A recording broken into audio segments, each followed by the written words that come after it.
Masopustní průvod vyšel 13. února v sobotu v 9 hodin od Centra volného času Astra. Zúčastnil se jej folklorní soubor Sedmi kvítek, dechová muzika pana Rečky a divadelní soubor Zvonek.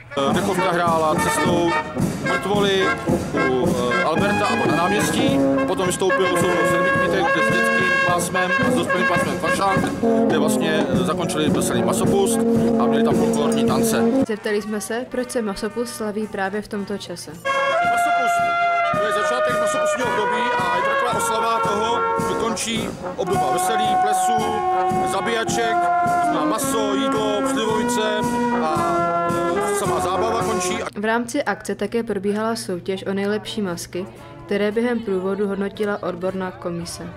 Probíhala tak, že vlastně děti tančily v maskách, měli průvod a porota vybrala 3 nejkrásnější masky. Byla zvolena královna masky, což byla vlastně bosorka, a pak ještě další 2 děti dostali ceny za nejlepší 3 masky.